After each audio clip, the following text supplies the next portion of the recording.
오늘 주보의 설교 제목을 보니까 아빠, 아버지 이렇게 돼 있습니다. 우리가 보는 성경에 아빠, 아버지하고 조금 다른데요. 오타가 아니라 제가 그렇게 옮겨 적은 겁니다. 이유는 이따가 말씀드리겠습니다. 여러분, 아빠, 아버지, 우리 성경에 아빠, 아버지 이렇게 나오는데요. 여러분은 이 말을 어떻게 이해하고 계시는지 제가 잘 모르겠습니다. 오늘 설교를 통해서 이 아빠, 아버지라는 말의 의미를 우리가 마음에 더 깊이 새기는 시간이 되기를 바랍니다. 어디서 들었는지 정확히 기억은 나질 않는데 어떤 목사님이 설교하시면서 아빠, 아버지가 하나님에 대한 친근함을 나타내는 표현이라고 하셨습니다. 마치 어린아이가 아버지라고 부르는 것보다 아빠라고 했을 때 아빠와 자녀 사이에 오가는 친밀한 교감 같은 것, 그런 것이라고 하셨습니다. 그래서 아빠, 아버지는 하나님을 아빠로 부르는 애정 어린 호칭이라고 그렇게 알고 있었습니다. 우리가 부르는 복음송 중에 아바 아버지라는 곡이 있는데요. 많이 불러보셔서 아실 거라고 생각되는데 한번 화면을 보고 가사가 나옵니까? 화면에 같이 한번 읽어볼까요? 자, 읽겠습니다. 아바 아버지, 아바 아버지, 나를 안으시고 바라보시는 아바 아버지, 아바 아버지, 아바 아버지, 나를 도우시고 힘주시는 아버지, 주는 내 마음을 고치시고 볼 수 없는 상처 만지시네. 나를 아시고 나를 이해하시네. 내 영혼 새롭게 세우시네. 자, 이 화면에 보시면 우리 성경에 있는 것처럼 아빠도 아니고 제가 주보의 제목으로 옮겨놓은 아빠도 아니고 여기는 아바 이렇게 나옵니다. 셋 중에 어떤 게 맞는 것일까요? 이 복음성 가사를 보면 나를 안으시고 바라보시는 이런 대목이 있습니다. 이 대목은 마치 아빠가 어린 자녀를 안고 사랑스러운 눈길로 바라보는 모습을 떠올리게 합니다. 그리고 주는 내 마음을 고치시고 볼 수 없는 상처 만지시네. 나를 아시고 나를 이해하시네. 이 대목은 하나님은 상처받은 내 마음을 공감하시고 내가 당한 형편을 이해하시는 친구같이 친밀한 아빠로 묘사되고 있습니다. 이렇게 보면 아빠, 아버지는 참 따뜻하면서도 잔잔한 감정을 자아내고 있습니다. 가부장적인 엄한 아버지는 다가가기가 어렵지만 아빠, 아버지는 언제든 아빠하고 달려가 안길 수 있는 분이니 말입니다. 그러면 아빠, 아버지가 성경에서 실제로 그러한 용례로 쓰였을까요? 성경에서 아빠, 아버지는 아빠와 자녀 사이에 잔잔한 교감을 주고받는 상황에서 나온 표현이 아닙니다. 아빠, 아버지, 이제 주보에 기록된 그 아빠, 아버지를 한번 돌아가서 생각해 보면 이거는 되게 특이한 표현, 독특한 표현입니다. 아빠와 아버지는 서로 다른 외국어예요. 신약 성경이 헬라어로 기록되었잖아요. 그런데 신약 성경 곳곳에는 아람어라고 있어요. 아람어가 들어가 있습니다. 예수님의 말씀 중에는 간혹 달리다굼이라든지 고르반이라든지 이런 아빠와 같은 아람어가 들어가 있어요. 근데 서로 다른 외국어로 했죠. 이 아빠는 예수님 당시 팔레스타인 북부지방, 그러니까 갈릴리를 중심으로 흔히 널리 사용하던 아람어였고요. 이 아버지는 헬라어 파테르를 번역한 겁니다. 서로 다른 외국어죠. 앞에 아빠는 아람어이고 뒤에 아버지는 헬라어를 번역한 거예요. 그런데 이 아빠, 아하고 비읍, 아빠는 아람어를 번역한 게 아니고요, 아람어 소리를 옮긴 겁니다. 이게 번역은 뜻을 옮긴 것을 번역이라고 하고 소리를 옮긴 것을 음역이라고 합니다. 아버지는 헬라어 파테르를 뜻을 옮긴 거고요, 아빠는 그냥 아람어 아빠를 그대로, 소리를 그대로 한글로 적은 거예요. 이해하시겠죠? 그런데 그러면 아람어 이 아빠가 무슨 뜻이냐? 아람어 아빠는 아버지 혹은 내 아버지라는 뜻이에요.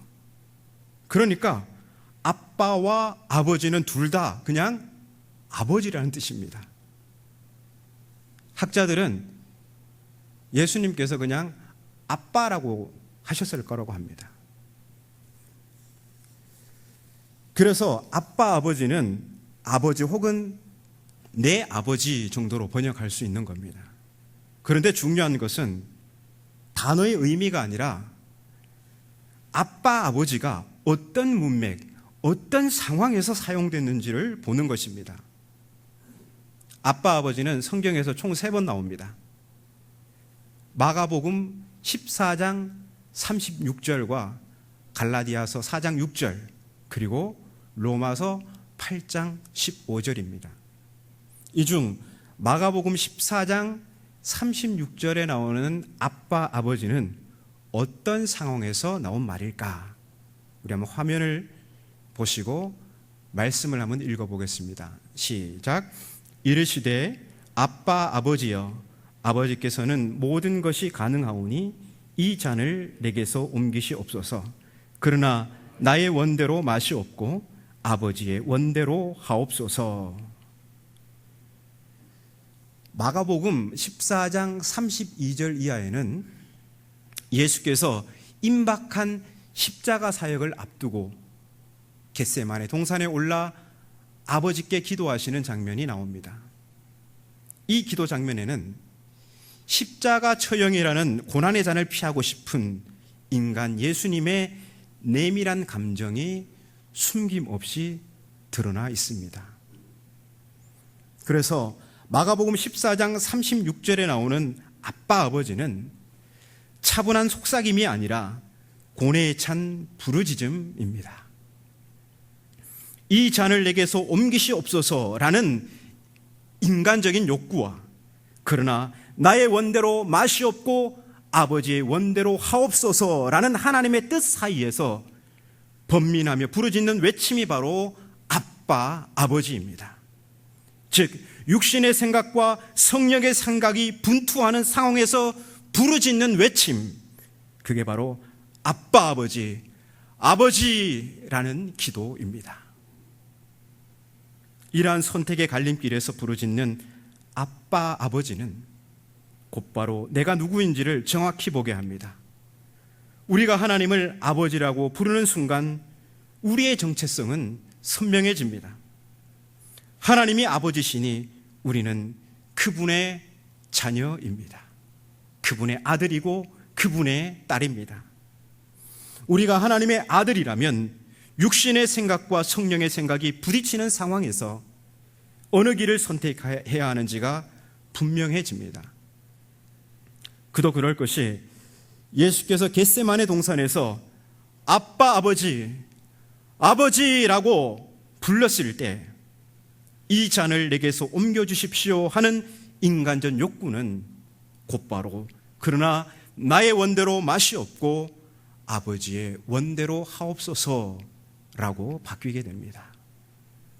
이처럼 아빠 아버지는 육체를 가진 연약한 인간이 고뇌에 찬 갈등의 상황에서 가장 내밀한 곳으로부터 터져나오는 탄식과 같은 부르짖음입니다. 그러고 보면 옛날 우리 어머니들이 아버지 하고 부르짖었던 기도, 아버지, 아버지, 그 기도는 하나님을 향한 달달한 속상함이 아니었습니다. 힘겨웠던 그 시절, 육체의 노동만이 아니라 어려운 시집살이로 인생의 짐이 너무나 버거울 때 아무도 없는 예배당에 나와 아버지 하며 울부짖으면 또 마음을 다잡고 버티고 인내할 수 있었습니다. 그때 많이 불렀던 찬송가가 뭡니까? 함께 불러볼까요? 내 주를 가까이 하게 함은 십자가 짐 같은 고생이나 내 일생 소원은 늘 찬송하면서 주께 더 나아가기 원합니다.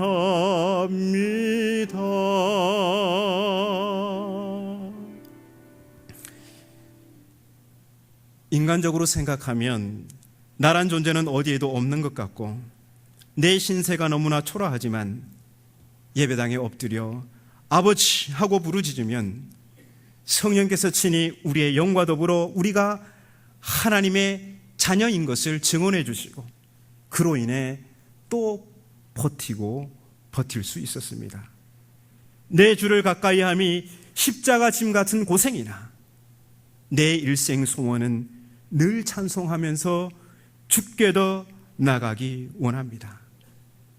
저는요, 특히 2절이 마음에 부딪히는데요.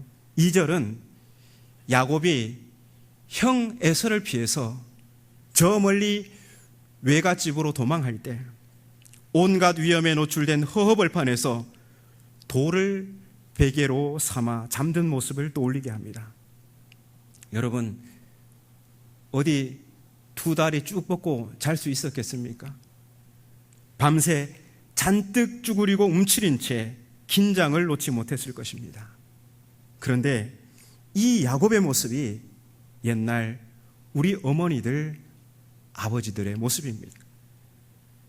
제 어머니는 일찍 어머니를 여의시고 어린 나이에 식모살이를 하셨다고 합니다.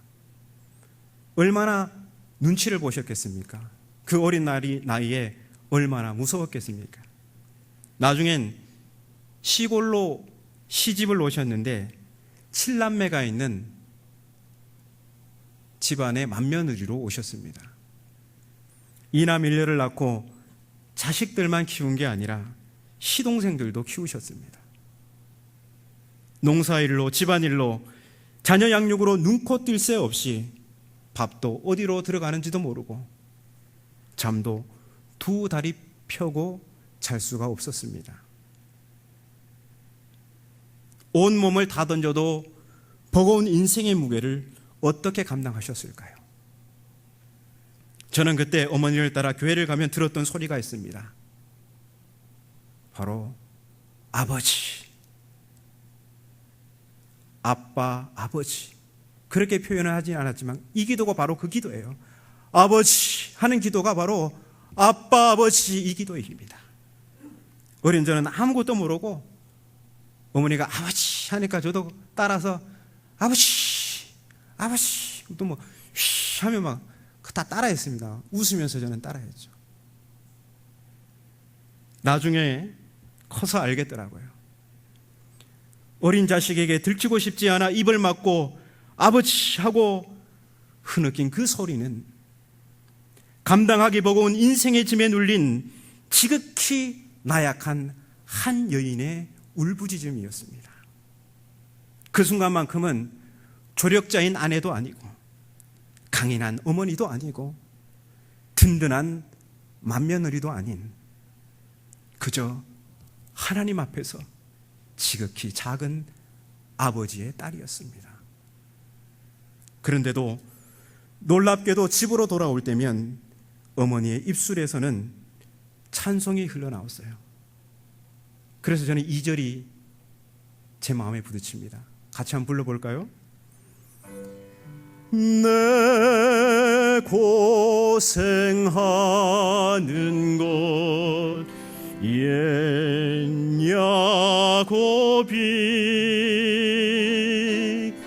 돌베개 베고 잠 갔습니다. 꿈에도 소원이 늘 찬송하면서 주께 더 나아가기 원합니다.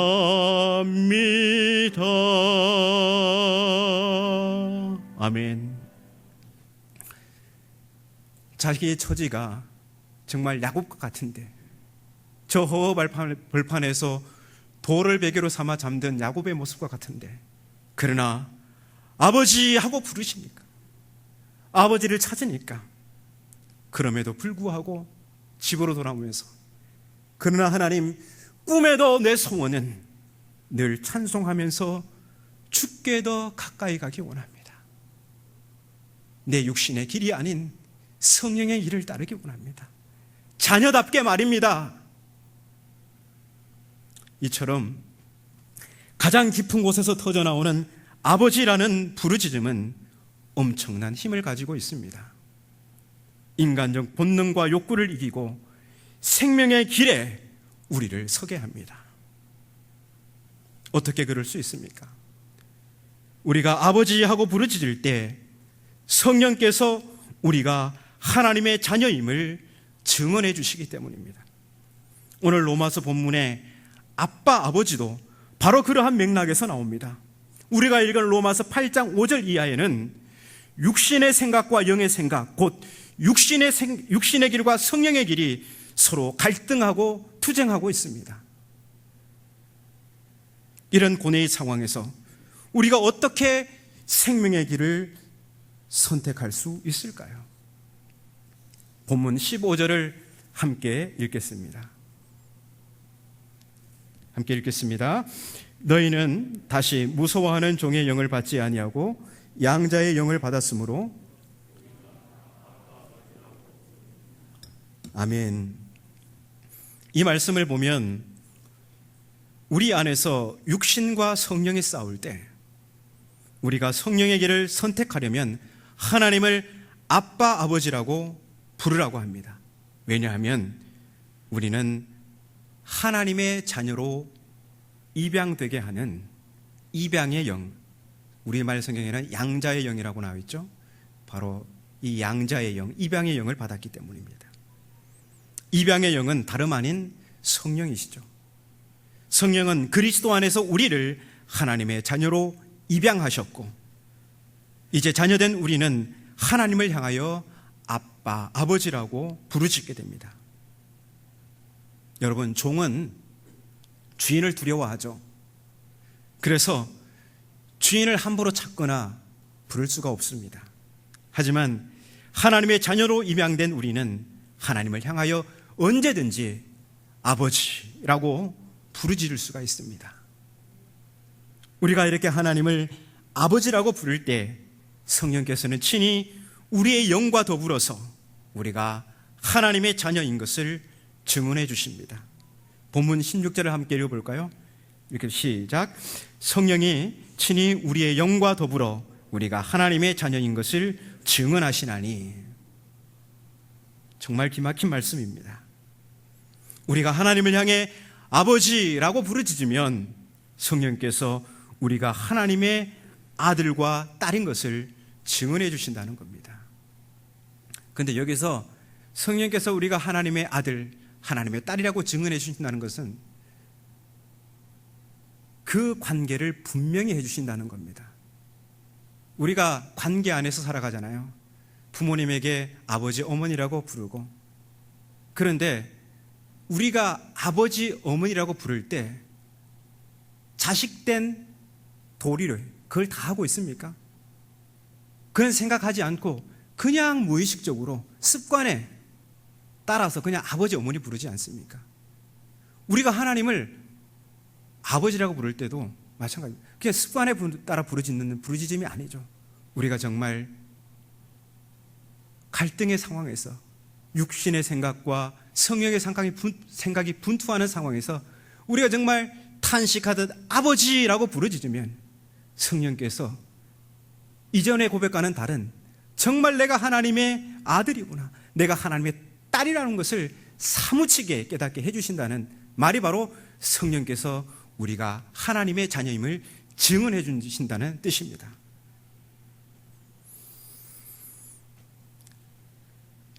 성령께서 우리더러 너는 하나님의 아들이야, 너는 하나님의 딸이야 이렇게 증언해 주실 때 우리는 육신의 길을 거부하고 성령의 길을 선택할 수 있습니다. 그렇기에 하나님의 자녀 혹은 하나님의 아들됨은 그냥 가만히 있어도 유지되는 박제된 그런 신분이 아닙니다. 육신의 생각과 성령의 생각이 싸우는 분투의 상황에서 하나님의 아들답게 성령의 길을 선택하는 그런 역동적인 모습이 바로 하나님 자녀됨의 모습인 것입니다. 하나님께서 성령을 통해 너는 내 아들이야 하실 때 이 호명에는 너는 내 뜻을 이룰 나의 사랑하는 아들이야 하는 하나님의 열망이 깊이 담겨 있습니다. 구약 성경에서 하나님께서 이스라엘을 부르실 때 이렇게 부르죠.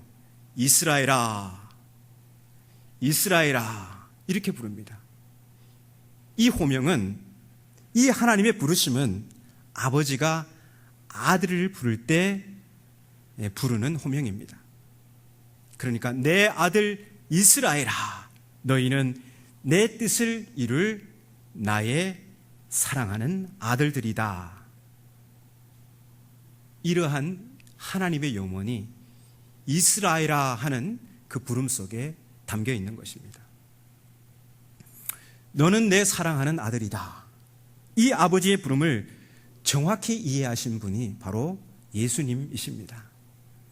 공생애를 시작하기 전 요단강에서 세례를 받으실 때, 또 십자가 사역을 위해 예루살렘에 오르시기 전 변화산에서 예수님은 하늘로부터 아버지의 부름을 듣게 됩니다. 사랑하는 내 아들이다. 말하자면 공생애 중 가장 중요한 두 시점에 하늘로부터 아버지의 음성을 듣게 됩니다. 너는 내 사랑하는 아들이다. 예수님은 하나님의 이 음성을 너는 내 뜻을 이룰 나의 사랑하는 아들이다 정확히 이렇게 이해하셨습니다. 그리고 겟세마네 동산에서 아버지라고 부르짖으면서 다시 한번 자신이 하나님의 기쁘신 뜻을 이룰 하나님의 아들임을 분명히 하셨습니다. 그리고는 순종으로 골고다에 오르셨습니다. 이처럼 성령을 통해 증언되는 하나님의 자녀라는 우리의 신분은 순종을 요구하시는, 그야말로 독생자급 순종을 요구하시는 하나님의 염원이 담겨져 있습니다. 또한 오늘 성경에는 성령께서 우리의 영과 더불어 우리를 하나님의 자녀라고 증언해 줄 때 기억해야 할 것은, 하나님의 자녀는 또한 하나님의 상속자라는 사실입니다. 본문 17절 상반절만 함께 읽겠습니다. 본문 17절 상반절입니다. 시작.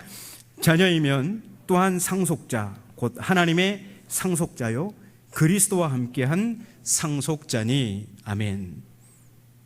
바울이 여기서 강조하고 싶은 것은 아들이니까 상속자라는 것 사실입니다.